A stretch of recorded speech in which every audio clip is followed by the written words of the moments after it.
नमस्कार। आज की चर्चा का विषय है शुक्र। तो शुक्र ग्रह हमारे जीवन में क्या रोल अदा करता है? बहुत सारे काम हैं उसके, लेकिन उसका मुख्य काम है प्रेम, वैवाहिक जीवन, जीवन साथी से तालमेल आदि।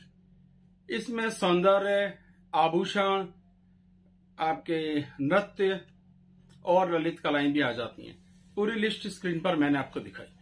लेकिन जो मुख्य रूप से बात है वो सुख जो जीवन साथी से प्राप्त होता है, वैवाहिक जीवन का सुख, मुख्य रूप से उसका लेना देना इससे है। अब सोचिए कि अगर शुक्र अच्छा होगा तो बहुत अच्छी स्थिति है, और खराब होगा तो खराब होगा तो शुक्र की वो गुण, वो चीजें जिससे हमें लाभ हो सकता है, वो गड़बड़ा जाएंगी। हमें क्या लाभ हो सकता है? जीवन साथी से अच्छा तालमेल।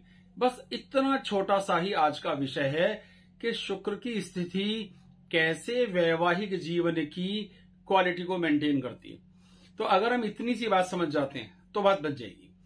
क्या करना है? पहले समझना है कि शुक्र की अपनी स्थिति क्या है, कहां बैठा है। एक चीज, छठे, 8वें, 12वें भाव में बैठने पर शुक्र की स्थिति वीक हो जाती है। पहला तरीका त्रिक भाव, ये हर ग्रह के लिए लगभग लागू है। इसमें मंगल और शनि को थोड़ा सा एक्सेप्शन है, लेकिन हमें इतनी गहराई में नहीं जाना। वीडियो बिल्कुल सिंपल रखना है, आपको समझना सहज हो इसलिए। तो शुक्र की स्थिति कैसी है, पहला मुद्दा। दूसरा मुद्दे पे ध्यान देना है कि उसको कौन से ग्रह देख रहे हैं। मुख्य रूप से 4 ग्रहों से हमें लेना देना है, सूर्य, मंगल, शनि और राहु। ये ग्रह 2 तरह से प्रभाव डाल सकते हैं। पहला कि वो उनके साथ बैठे, यानी शुक्र के साथ बैठे। सारे भी बैठ सकते हैं, एक भी बैठ सकता है, एक भी ना बैठा हो, बिल्कुल पॉसिबल है। और दूसरा तरीका है उनकी दृष्टियां। अब ये दृष्टि शब्द बड़ा भ्रामक है। दृष्टि शब्द का भाव है इफेक्ट।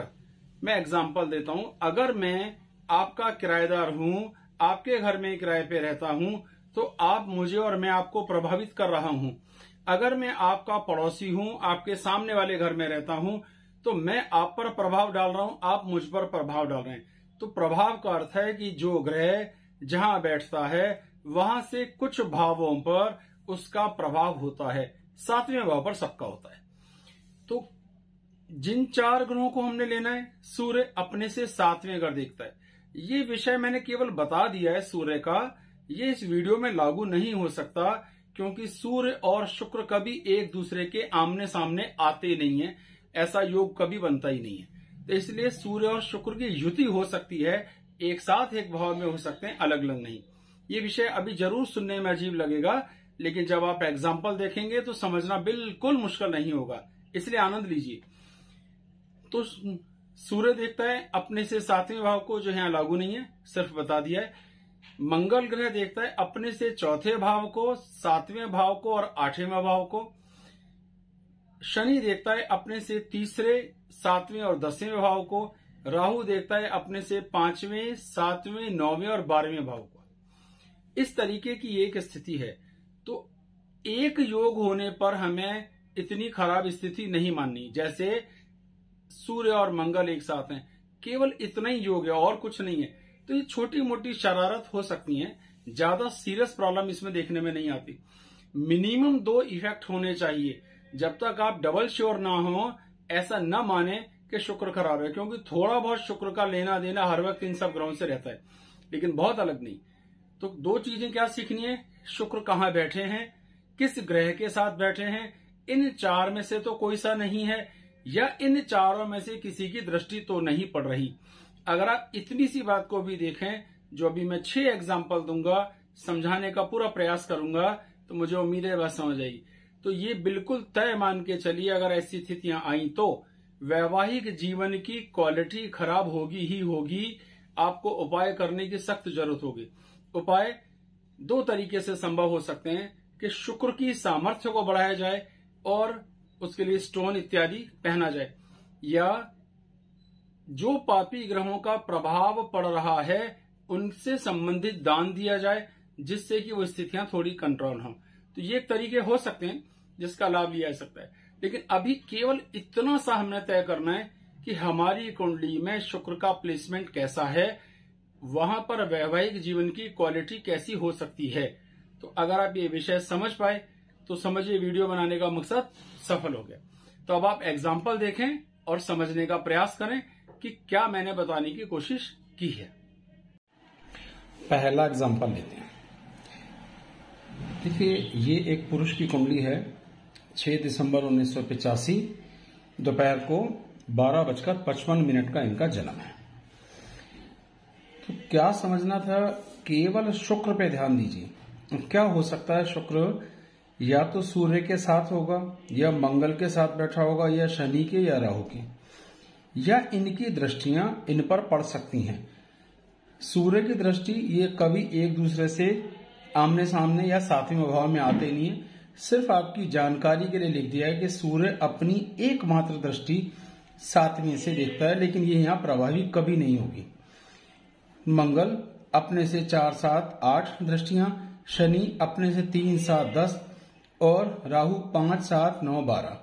इन दृष्टियों का भाव आंखें नहीं है, प्रभाव है, इफेक्ट है कि वो यहां से बैठ के भी अपना प्रभाव डालता है। देखिए कैसे, ये रहा शुक्र, ये रहा, ठीक है। अब ये शनि बैठे हैं, साथ में सूर्य बैठे हैं।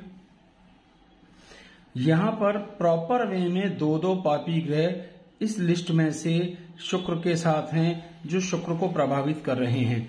तो इसका प्रभाव इनके वैवाहिक जीवन में तनाव या सुखों की कमी को लेकर आएगा ही। इनका तलाक हो चुका है। एग्जाम्पल है, महिला हैं, 26 अगस्त 1991 11:52 AM दोपहर वाला, आगरा। बिल्कुल बेसिक तरीके से देखना है, शुक्र पे ध्यान देना है। शुक्र ये रहा, शुक्र के साथ ये सूर्य बैठे हैं, तो ये एक स्थिति हो गई, पहली कंडीशन। राहु पे ध्यान देते हैं तो 1, 2, 3, 4, 5, 6, 7, 8, 9। तो राहु अपनी 9वीं दृष्टि से देख रहे हैं। यहाँ 2 प्रभाव स्पष्ट रूप से देखने में आ गए। तो इनकी कुंडली में भी वैवाहिक जीवन की स्थिति तनावपूर्ण है, कोर्ट में केस चल रहा है तलाक को लेकर के। लेकिन हमने जो वजह ढूंढनी थी, क्या, कि शुक्र पर कितने। अब आप सोच सकते हैं, कह सकते हैं कि यहां पर बुध है। तो देखिए, ये जो घर होता है इसे 6ठा, 8वां और 12वां भाव कहते हैं।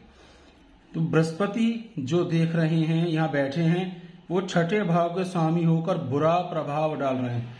अगर हम बुध की बात करते हैं, जो बैठे हैं, बुध भी 12वें यानी त्रिक भाव, इन्हें कहते हैं त्रिक भाव, है ना। राइटिंग पर जरा ध्यान दीजिएगा, बस ऐसा ही है। तो अर्थ यह निकला कि जो बुध हैं वो भी यहाँ खराब स्थिति मेंटेन करते हैं, बृहस्पति भी। एक और क्लॉज होता है, उसको भी लग गया समझिए कि जिस राशि में राहु बैठते हैं उस राशि का स्वामी भी, जैसे कि गुरु, राहु की तरह प्रभाव करता है। यानी राहु उस पर अपना प्रभाव डालते हैं कि उसको राहु का कहना या राहु के हिसाब से चलना ही पड़ता है। इस हिसाब से यहाँ शुक्र के साथ जो सूर्य बैठे हैं और राहु की दृष्टि है, 2 खराब स्थितियां तो बता दी, लेकिन गुरु का होना भी यहाँ पे बहुत शुभ नहीं है और बुध का होना भी शुभ नहीं है। वस्तु स्थिति, ये तलाक का केस कोर्ट में चल रहा है। महिला की कुंडली है 27 मार्च 1990 रात को 9:54 दिल्ली। हमने बिल्कुल बेसिक बात देखनी है, शुक्र कहाँ है।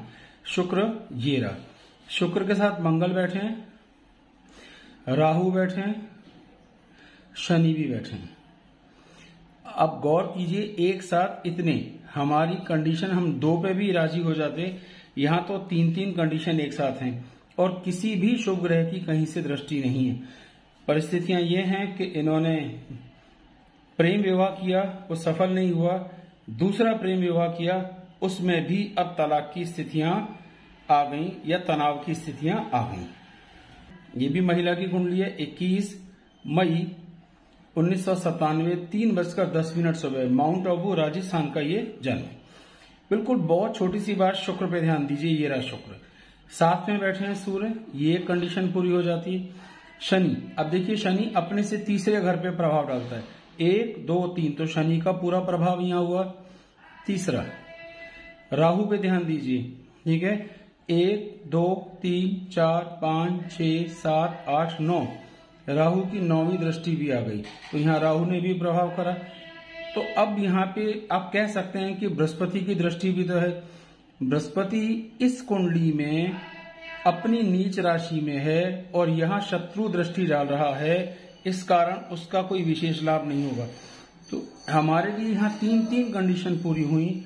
स्थिति ये है कि प्रेम विवाह किया और आपस में विचार नहीं मिल पा रहे, अलग अलग घरों में रह रहे हैं, तो हमारा मकसद तलाक या शादी में डिस्टरबेंस नहीं था।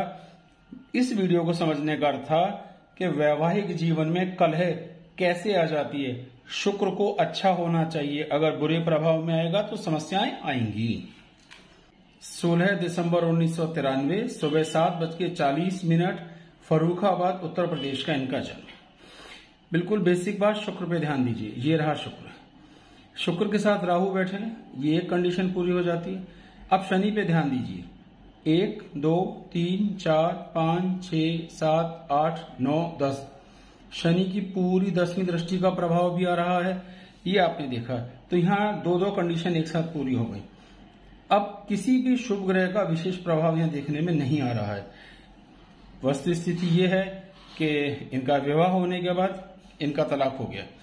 यह हमेशा तलाक हो जाए जरूरी नहीं है, मकसद तलाक नहीं था, मकसद समझना था कि वैवाहिक जीवन के सुख में कमियां कैसे आ जाती हैं।